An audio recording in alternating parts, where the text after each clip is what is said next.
Hello everybody, I'm here with chapter 5.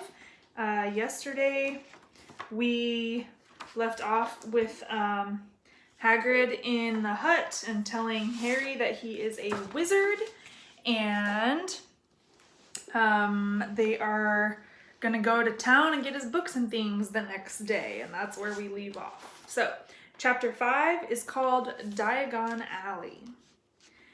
Harry woke early the next morning. Although he could tell it was daylight, he kept his eyes shut tight. It was a dream, he told himself firmly. I dreamed a giant called Hagrid came to tell me I was going to a school for wizards. When I open my eyes, I'll be at home in my cupboard. There was suddenly a loud tapping noise. And there's Aunt Petunia knocking on the door, Harry thought, his heart sinking. But he still didn't open his eyes. It had been such a good dream. Tap, tap. Tap. All right, Harry mumbled. I'm getting up. He sat up, and Hagrid's heavy coat fell off him. The hut was full of sunlight. The storm was over. Hagrid himself was asleep on the collapsed sofa, and there was an owl rapping its claw on the window, a newspaper held in its beak. Harry scrambled to his feet, so happy he felt as though a large balloon was swelling inside him. He went straight to the window and jerked it open. The owl swooped in and dropped the newspaper on top of Hagrid, who didn't wake up. The owl then fluttered onto the floor and began to attack Hagrid's coat. Don't do that! Harry tried to wave the owl out of the way, but it snapped its beak fiercely at him and carried on savaging the coat. Hagrid, said Harry loudly, there's an owl! Pay him, Hagrid grunted into the sofa. What? He wants paying for delivering the paper. Look in the pockets. Hagrid's coat seemed to be made of nothing but pockets. Bunches of keys, slug pellets, balls of string, peppermint humbugs, tea bags. Finally, Harry pulled out a handful of strange-looking coins. Give him 5 nuts, said Hagrid sleepily. Nuts? The little bronze ones. Harry counted out 5 little bronze coins, and the owl held out his leg so Harry could put the money into a small leather pouch tied to it. Then he flew off through the open window. Hagrid yawned loudly, sat up, and stretched. Best be off, Harry. Lots to do today. Gotta get up to London and buy all your stuff for school. Harry was turning over the wizard coins and looking at them. He had just thought of something that made him feel as though the happy balloon inside him had got a puncture. Hagrid? Said Hagrid, who was pulling on his huge boots. I haven't got any money, and you heard Uncle Vernon last night. He won't pay for me to go and learn magic. Don't worry about that, said Hagrid, standing up and scratching his head. Do you think your parents didn't leave you anything? But if their house was destroyed, they didn't keep their gold in the house, boy. Nah, first stop for us is Gringotts, Wizard's Bank. Have a sausage, they're not bad cold, and I wouldn't say no to a bit of birthday cake either. Wizards have banks? Just the one, Gringotts, run by goblins. Harry dropped the bit of sausage he was holding. Goblins? Yeah, so you'd be mad to try and rob it, I'll tell you that. Never mess with goblins, Harry. Gringotts is the safest place in the world for anything you want to keep safe, except maybe Hogwarts. As a matter of fact, I gotta visit Gringotts anyway, for Dumbledore, Hogwarts business. Hagrid drew himself up proudly. He usually gets me to do important stuff for him, fetching you, getting things from Gringotts. Knows he can trust me, see? Got everything? Come on, then. Harry followed Hagrid out onto the rock. The sky was quite clear now, and the sea gleamed in the sunlight. The boat Uncle Vernon had hired was still there, with a lot of water in the bottom after the storm. How did you get here? Harry asked, looking around for another boat. Flew, said Hagrid. Flew? Yeah, but we'll go back in this. Not supposed to use magic now I've got you. They settled down in the boat, Harry still staring at Hagrid, trying to imagine him flying. Seems a shame to row, though, said Hagrid, giving Harry another of his sideways looks. If I was to, speed things up a bit, would you mind not mentioning it at Hogwarts? Of course not, said Harry, eager to see more magic. Hagrid pulled out the pink umbrella again, tapped it twice on the side of the boat, and they sped off toward land. Why would you be mad to try and rob Gringotts? Harry asked. "Spells, enchantments," said Hagrid, unfolding his newspaper as he spoke. "They say there's dragons guarding the high-security vaults, and then you gotta find your way. Gringotts is hundreds of miles under London, see? Deep under the underground. You'd die of hunger trying to get out, even if you did manage to get your hands on some." Harry sat and thought about this while Hagrid read his newspaper, The Daily Prophet. Harry had learned from Uncle Vernon that people liked to be left alone while they did this, but it was very difficult. He'd never had so many questions in his life. "Ministry of Magic messing things up as usual," Hagrid muttered, turning the page. "There's a Ministry of Magic?" Harry asked, before he could stop himself. "Of course," said Hagrid. "They wanted Dumbledore for minister, of course, but he'd never leave Hogwarts, so old Cornelius Fudge got the job. Bungler, if ever there was one. So he pelts Dumbledore with owls every morning asking for advice." "But what does a Ministry of Magic do?" "Well, their main job is to keep it from the Muggles that there's still witches and wizards up and down the country." "Why?" "Why? Blimey, Harry. Everyone would be wanting magic solutions to their problems. Nah, we're best left alone." At this moment, the boat bumped gently into the harbor wall. Hagrid folded up his newspaper, and they clambered up the stone steps onto the street. Passers-by stared a lot at Hagrid as they walked through the little town to the station. Harry couldn't blame them. Not only was Hagrid twice as tall as anyone else, he kept pointing at perfectly ordinary things like parking meters and saying loudly, "See that, Harry? Things these Muggles dream up, eh?" "Hagrid," said Harry, pointing a bit as he ran to keep up, "did you say there are dragons at Gringotts?" "Well, so they say," said Hagrid. "Crikey, I'd like a dragon." "You'd like one?" "Wanted one ever since I was a kid. Here we go." They had reached the station. There was a train to London in 5 minutes' time. Hagrid, who didn't understand Muggle money, as he called it, gave the bills to Harry so he could buy their tickets. People stared more than ever on the train. Hagrid took up 2 seats and sat knitting what looked like a canary yellow circus tent. "Still got your letter, Harry?" he asked as he counted stitches. Harry took the parchment envelope out of his pocket. "Good," said Hagrid. "There's a list there of everything you need." Harry unfolded a second piece of paper he hadn't noticed the night before and read, "Hogwarts School of Witchcraft and Wizardry. Uniform. First-year students will require 1. 3 sets of plain work robes, black. 2. 1 plain pointed hat, black, for day wear. 3. 1 pair of protective gloves, dragon hide or similar. And 4. 1 winter cloak, black, silver fastenings. Please note that all pupils' clothes should carry name tags. Course books. All students should have a copy of each of the following: The Standard Book of Spells, Grade 1, by Miranda Goshawk. A History of Magic, by Bathilda Backshot. Magical Theory, by Adalbert Waffling. A Beginner's Guide to Transfiguration, by Emmerich Switch.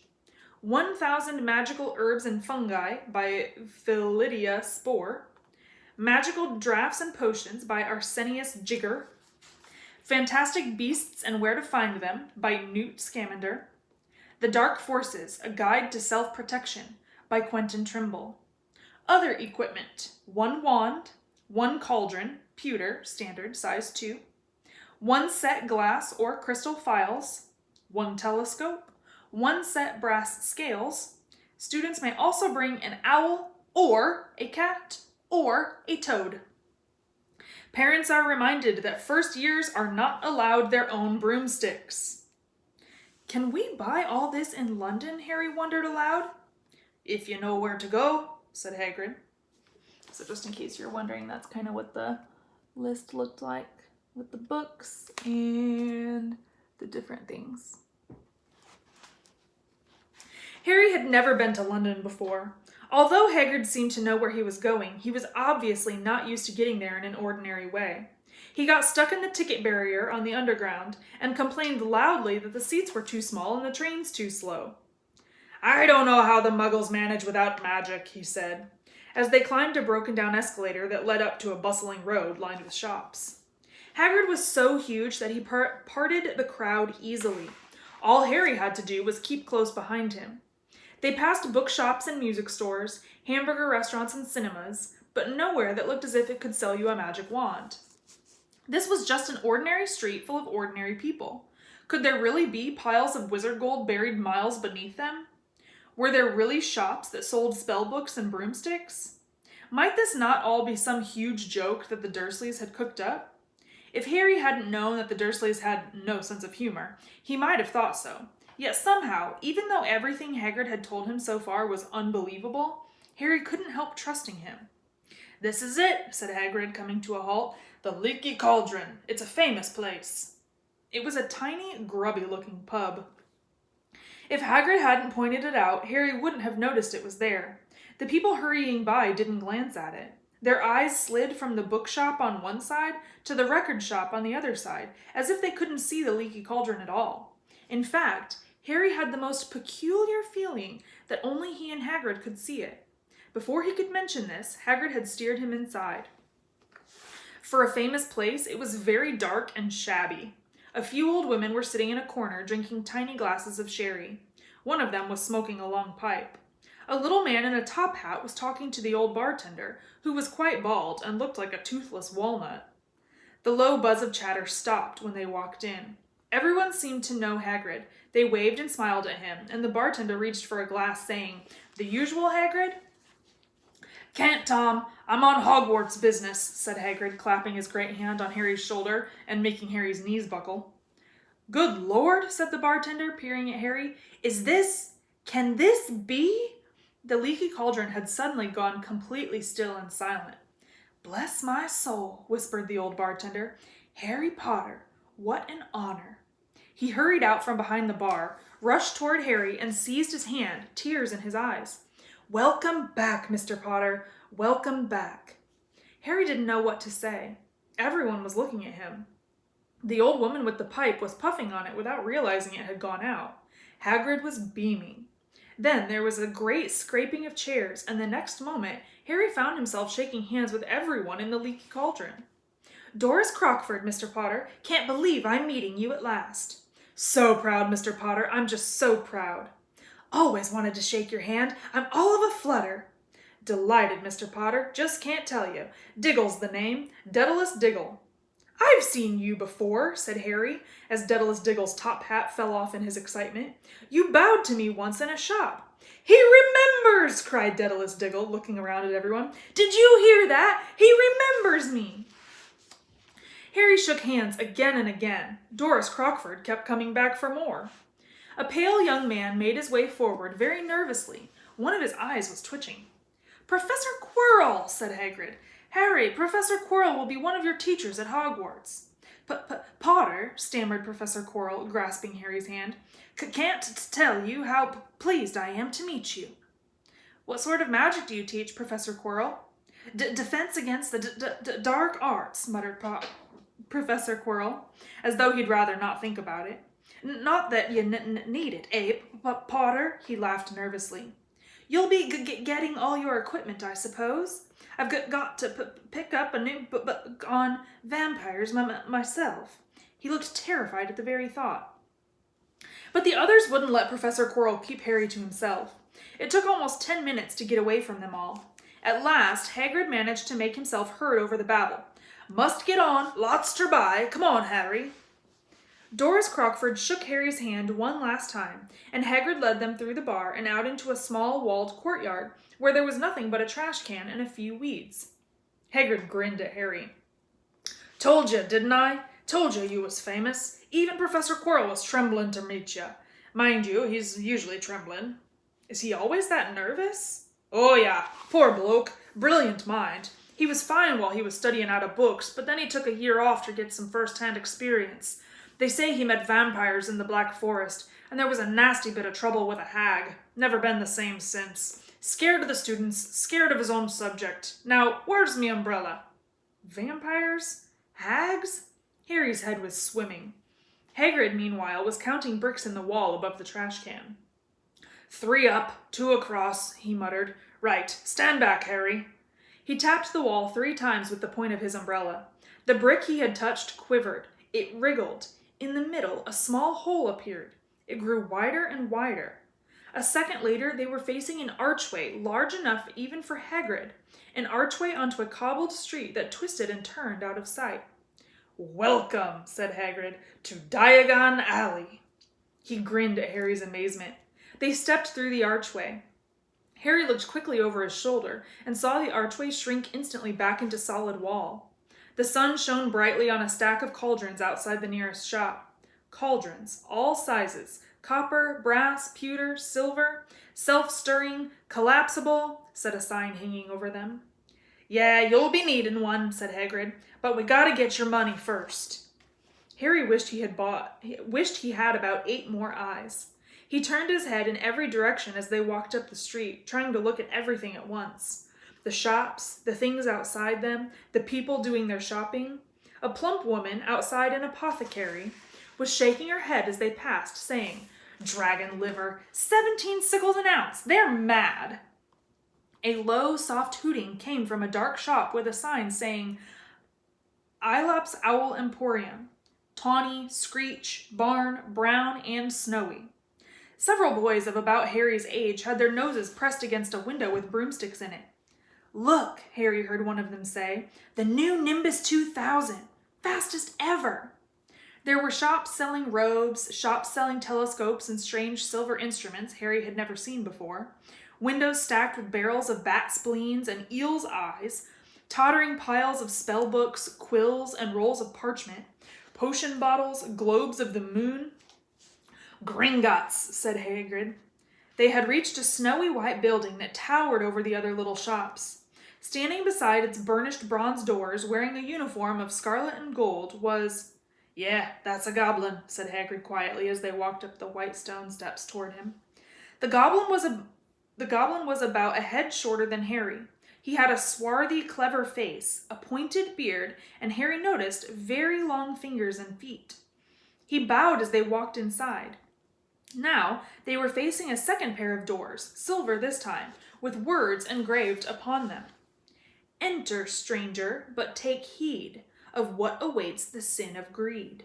For those who take, but do not earn, must pay most dearly in their turn. So if you seek beneath our floors a treasure that was never yours, thief, you have been warned, beware of finding more than treasure there." "Like I said, you'd be mad to try and rob it," said Hagrid. A pair of goblins bowed them through the silver doors, and they were in a vast marble hall. About 100 more goblins were sitting on high stools behind a long counter, scribbling in large ledgers, weighing coins in brass scales, examining precious stones through eyeglasses. There were too many doors to count leading off the hall, and yet more goblins were showing people in and out of these. Hagrid and Harry made for the counter. "Morning," said Hagrid to a free goblin. "We've come to take some money out of Mr. Harry Potter's safe." "You have his key, sir?" "Got it here somewhere," said Hagrid, and he started emptying his pockets onto the counter, scattering a handful of moldy dog biscuits over the goblin's book of numbers. The goblin wrinkled his nose. Harry watched the goblin on their right weighing a pile of rubies as big as glowing coals. "Got it," said Hagrid at last, holding up a tiny golden key. The goblin looked at it closely. "That seems to be in order." "And I've also got a letter here from Professor Dumbledore," said Hagrid importantly, throwing out his chest. "It's about the you-know-what in Vault 713. The goblin read the letter carefully. "Very well," he said, handing it back to Hagrid. "I will have someone take you down to both vaults. Griphook!" Griphook was yet another goblin. Once Hagrid had crammed all the dog biscuits back inside his pockets, he and Harry followed Griphook toward one of the doors leading off the hall. "What's the you-know-what in Vault 713? Harry asked. "Can't tell you that," said Hagrid mysteriously. "Very secret. Hogwarts business. Dumbledore's trusted me. More'n my job's worth to tell you that." Griphook held the door open for them. Harry, who had expected more marble, was surprised. They were in a narrow stone passageway lit with flaming torches. It sloped steeply downward, and there were little railway tracks on the floor. Griphook whistled, and a small cart came hurtling up the tracks toward them. They climbed in, Hagrid with some difficulty, and were off. At first, they just hurtled through a maze of twisting passages. Harry tried to remember. Left, right, left, middle fork, right, left, but it was impossible. The rattling cart seemed to know its own way, because Griphook wasn't steering. Harry's eyes stung as the cold air rushed past them, but he kept them wide open. Once he thought he saw a burst of fire at the end of a passage and twisted around to see if it was a dragon, but too late. They plunged even deeper, passing an underground lake where huge stalactites and stalagmites grew from the ceiling and the floor. I never know, Harry called to Hagrid over the noise of the cart. What's the difference between a stalagmite and a stalactite? Stalagmite's got an M in it, said Hagrid, and don't ask me questions just now. I think I'm gonna be sick. He did look very green, and when the cart stopped at last beside a small door in the passage wall, Hagrid got out and had to lean against the wall to stop his knees from trembling. Griphook unlocked the door. A lot of green smoke came billowing out, and as it cleared, Harry gasped. Inside were mounds of gold coins, columns of silver, heaps of little bronze nuts. All yours, smiled Hagrid. All Harry's. It was incredible. The Dursleys couldn't have known about this, or they'd have hid it from him faster than blinking. How often had they complained about how much Harry cost them to keep? And all the time there had been a small fortune belonging to him, buried deep under London. Hagrid helped Harry pile some of it into a bag. The gold ones are galleons, he explained. 17 silver sickles to a galleon, and 29 nuts to a sickle. It's easy enough. Right, that should be enough for a couple of terms. We'll keep the rest safe for you. He turned to Griphook. Vault 713 now, please. And can we go more slowly?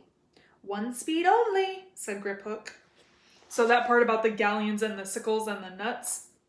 So it says 17 silver sickles to a galleon. So that's no different than like pennies to nickels to dimes. There, it takes so many pennies to make a nickel, takes so many nickels to make a dime. So it's just their different way of money.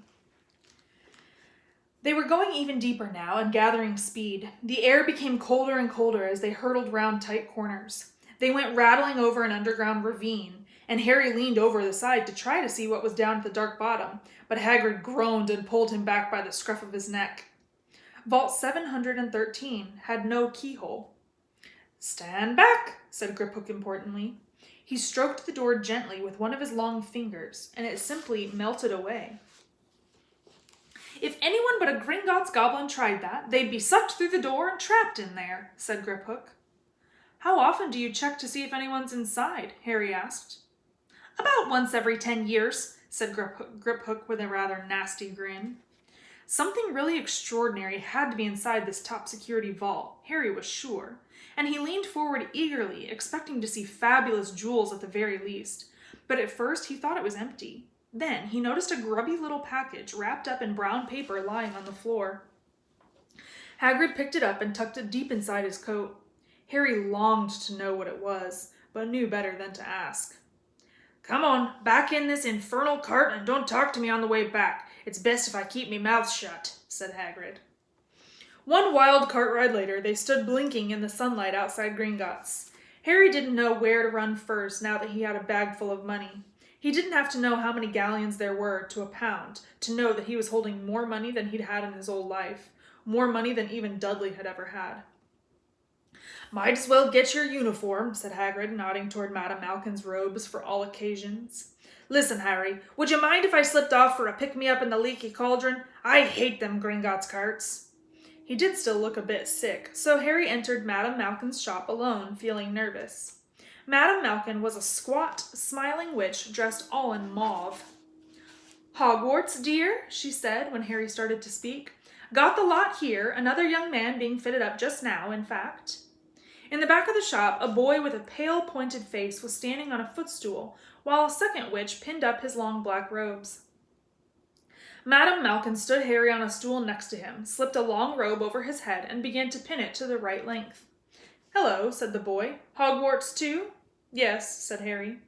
My father's next door buying me books, and mother's up the street looking at wands, said the boy. He had a bored, drawling voice. Then I'm going to drag them off to look at racing brooms. I don't see why first years can't have their own. I think I'll bully father into getting me one, and I'll smuggle it in somehow. Harry was strongly reminded of Dudley. Have you got your own broom? The boy went on. No, said Harry. Play Quidditch at all? No, Harry said again, wondering what on earth Quidditch could be. I do. Father says it's a crime if I'm not picked to play for my house, and I must say I agree. Know what house you'll be in yet? No, said Harry, feeling more stupid by the minute. Well, no one really knows until they get there, do they? But I know I'll be in Slytherin. All our family have been. Imagine being in Hufflepuff. I think I'd leave, wouldn't you? Said Harry, wishing he could say something a bit more interesting. I say, look at that man, said the boy suddenly, nodding toward the front window. Hagrid was standing there, grinning at Harry and pointing at 2 large ice creams to show he couldn't come in. That's Hagrid, said Harry, pleased to know something the boy didn't. He works at Hogwarts. Oh, said the boy, I've heard of him. He's a sort of servant, isn't he? He's the gamekeeper, said Harry. He was liking the boy less and less every second. Yes, exactly. I heard he's a sort of savage. Lives in a hut on the school grounds, and every now and then he gets drunk, tries to do magic, and ends up setting fire to his bed. I think he's brilliant, said Harry coldly. Do you? Said the boy with a slight sneer. Why is he with you? Where are your parents? They're dead, said Harry shortly. He didn't feel much like going into the matter with this boy. Oh, sorry, said the other, not sounding sorry at all. But they were our kind, weren't they? They were a witch and wizard, if that's what you mean. I really don't think they should let the other sort in, do you? They're just not the same. They've never been brought up to know our ways. Some of them have never even heard of Hogwarts until they get the letter. Imagine. I think they should keep it in the old wizarding families. What's your surname, anyway? But before Harry could answer, Madame Malkin said, That's you done, my dear. And Harry, not sorry for an excuse to stop talking to the boy, hopped down from the footstool. Well, I'll see you at Hogwarts, I suppose, said the drawling boy. Harry was rather quiet as he ate the ice cream Hagrid had bought him, chocolate and raspberry with chopped nuts. What's up? Said Hagrid. Nothing, Harry lied. They stopped to buy parchment and quills. Harry cheered up a bit when he found a bottle of ink that changed color as you wrote. When they had left the shop, he said, Hagrid, what's Quidditch? Blimey, Harry, I keep forgetting how little you know, not knowing about Quidditch. Don't make me feel worse, said Harry. He told Hagrid about the pale boy and Madame Malkin's. And he said people from Muggle families shouldn't even be allowed in. You're not from a Muggle family. If he'd known who you were, he's grown up knowing your name if his parents are wizarding folk. You saw what everyone in the Leaky Cauldron was like when they saw you.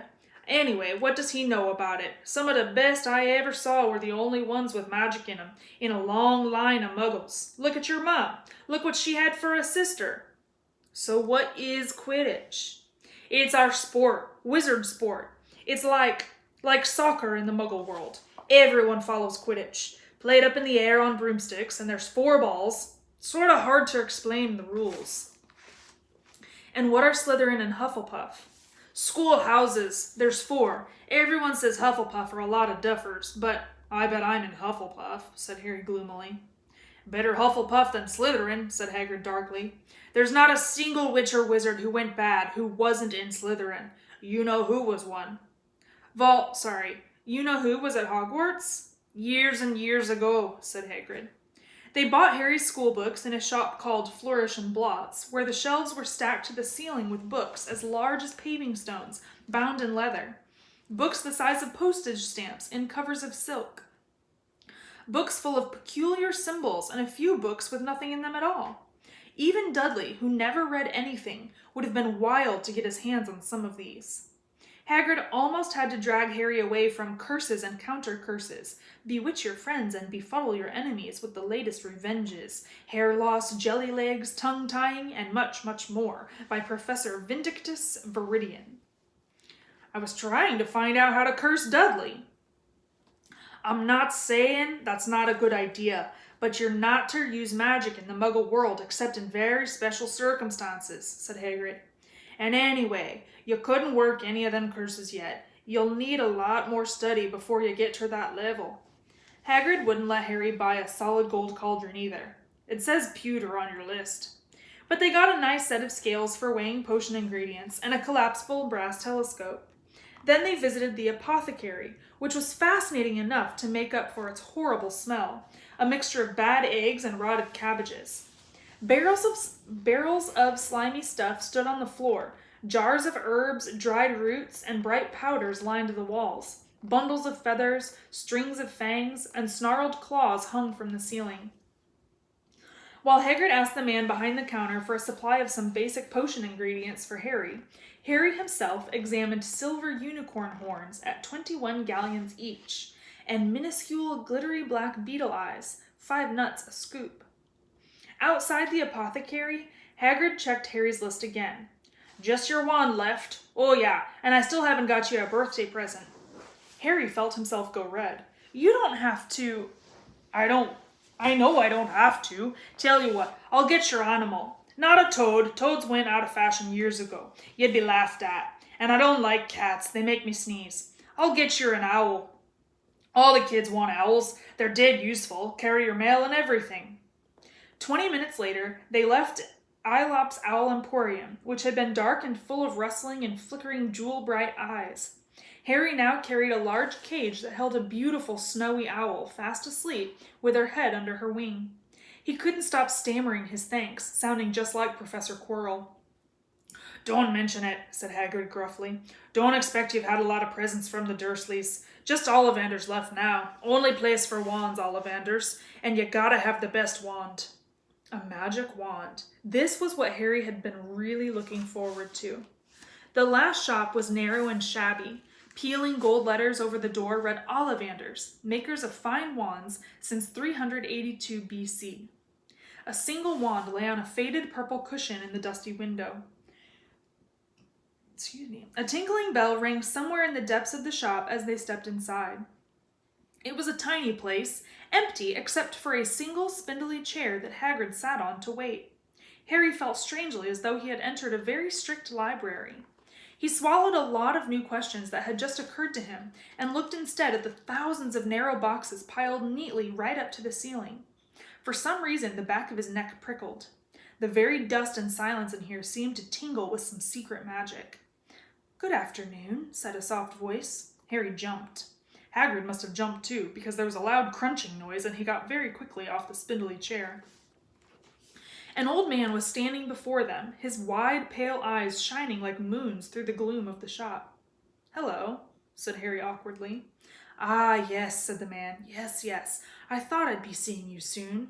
Harry Potter. It wasn't a question. You have your mother's eyes. It seems only yesterday she was in here herself, buying her first wand. 10 1/4 inches long, swishy, made of willow. Nice wand for charm work. Mr. Ollivander moved closer to Harry. Harry wished he would blink. Those silvery eyes were a bit creepy. Your father, on the other hand, favored a mahogany wand, 11 inches, pliable, a little more power and excellent for transfiguration. Well, I say your father favored it. It's really the wand that chooses the wizard, of course. Mr. Ollivander had come so close that he and Harry were almost nose to nose. Harry could see himself reflected in those misty eyes. And that's where... Mr. Ollivander touched the lightning scar on Harry's forehead with a long white finger. I'm sorry to say I sold the wand that did it, he said softly. 13 1/2 inches. You. Powerful wand, very powerful, and in the wrong hands. Well, if I'd known what that wand was going out into the world to do... He shook his head, and then, to Harry's relief, spotted Hagrid. Rubeus! Rubeus Hagrid! How nice to see you again! Oak, 16 inches. Rather bendy, wasn't it? It was, sir, yes, said Hagrid. Good wand, that one, but I suppose they snapped it in half when you got expelled, said Mr. Ollivander, suddenly stern. Yes, they did, said Hagrid, shuffling his feet. I've still got the pieces, though, he added brightly. But you don't use them, said Mr. Ollivander sharply. Oh, no, sir, said Hagrid quickly. Harry noticed he gripped his pink umbrella very tightly as he spoke. Said Mr. Ollivander, giving Hagrid a piercing look. Well now, Mr. Potter, let me see. He pulled a long tape measure with silver markings out of his pocket. Which is your wand arm? Well, I'm right-handed, said Harry. Hold out your arm, that's it. He measured Harry from shoulder to finger, then wrist to elbow, shoulder to floor, knee to armpit, and round his head. As he measured, he said, Every Ollivander wand has a core of a powerful magical substance, Mr. Potter. We use unicorn hairs, phoenix tail feathers, and the heartstrings of dragons. No two Ollivander wands are the same, just as no two unicorns, dragons, or phoenixes are quite the same. And of course, you will never get such good results with another wizard's wand. Harry suddenly realized that the tape measure, which was measuring between his nostrils, was doing this on its own. Mr. Ollivander was flitting around the shelves, taking down boxes. "That will do," he said, and the tape measure crumpled into a heap on the floor. "Right then, Mr. Potter, try this one. Beechwood and dragon heartstring, 9 inches, nice and flexible. Just take it and give it a wave." Harry took the wand and, feeling foolish, waved it around a bit, but Mr. Ollivander snatched it out of his hand almost at once. "Maple and phoenix feather, 7 inches, quite whippy. Try—" Harry tried, but he had hardly raised the wand when it, too, was snatched back by Mr. Ollivander. "No, no. Here, ebony and unicorn hair, 8.5 inches, springy. Go on, try it out." Harry tried, and tried. He had no idea what Mr. Ollivander was waiting for. The pile of tried wands was mounting higher and higher on the spindly chair, but the more wands Mr. Ollivander pulled from the shelves, the happier he seemed to become. "Tricky customer, eh? Not to worry. We'll find the perfect match here somewhere. I wonder, now, yes, why not? Unusual combination. Holly and phoenix feather, 11 inches, nice and supple." Harry took the wand. He felt a sudden warmth in his fingers. He raised the wand above his head, brought it swishing down through the dusty air, and a stream of red and gold sparks shot from the end like a firework, throwing dancing spots of light onto the walls. Hagrid whooped and clapped, and Mr. Ollivander cried, "Oh, bravo! Yes, indeed! Oh, very good! Well, well, well! How curious! How very curious!" He put Harry's wand back into its box and wrapped it in brown paper, still muttering, "Curious, curious." "Sorry," said Harry, "but what's curious?" Mr. Ollivander fixed Harry with his pale stare. "I remember every wand I've ever sold, Mr. Potter, every single wand. It so happens that the phoenix whose tail feather is in your wand gave another feather, just one other. It is very curious indeed that you should be destined for this wand, when its brother gave you that scar." Harry swallowed. "Yes, 13.5 inches. You. Curious indeed how these things happen. The wand chooses the wizard, remember. I think we must expect great things from you, Mr. Potter. After all, he who must not be named did great things. Terrible, yes, but great." Harry shivered. He wasn't sure he liked Mr. Ollivander too much. He paid 7 gold galleons for his wand, and Mr. Ollivander bowed them from his shop. The late afternoon sun hung low in the sky as Harry and Hagrid made their way down Diagon Alley, back through the wall, back through the leaky cauldron, now empty. Harry didn't speak at all as they walked down the road. He didn't even notice how much people were gawking at them on the underground, laden as they were with all their funny-shaped packages, with the snowy owl asleep in its cage on Harry's lap. Up another escalator, out into Paddington Station. Harry only realized where they were when Hagrid tapped him on the shoulder. "Got time for a bite to eat before your train leaves," he said. He bought Harry a hamburger, and they sat down on plastic seats to eat them. Harry kept looking around. Everything looked so strange somehow. "You all right, Harry? You're very quiet," said Hagrid. Harry wasn't sure he could explain. He'd just had the best birthday of his life, and yet he chewed his hamburger, trying to find the words. "Everyone thinks I'm special," he said at last. "All those people in the leaky cauldron, Professor Quirrell, Mr. Ollivander, but I don't know anything about magic at all. How can they expect great things? I'm famous, and I can't even remember what I'm famous for. I don't know what happened when the night my parents died." Hagrid leaned across the table. Behind the wild beard and eyebrows, he wore a very kind smile. "Don't you worry, Harry. You'll learn fast enough. Everyone starts at the beginning at Hogwarts. You'll be just fine. Just be yourself. I know it's hard. You've been singled out, and that's always hard. But you'll have a great time at Hogwarts. I did. Still do, as a matter of fact." Hagrid helped Harry onto the train that would take him back to the Dursleys, then handed him an envelope. Your ticket for Hogwarts, he said. 1st of September, King's Cross. It's all on your ticket. Any problems with the Dursleys, send me a letter with your owl. She'll know where to find me. See you soon, Harry. The train pulled out of the station. Harry wanted to watch Hagrid until he was out of sight. He rose in his seat and pressed his nose against the window, but he blinked, and Hagrid had gone. And that is chapter 5. Holy moly, this has been super long. We're at 40 minutes, so that was a really long chapter. I hope you enjoyed. You maybe had to watch it in a couple parts. I don't know. I will be back with chapter 6 tomorrow. Bye!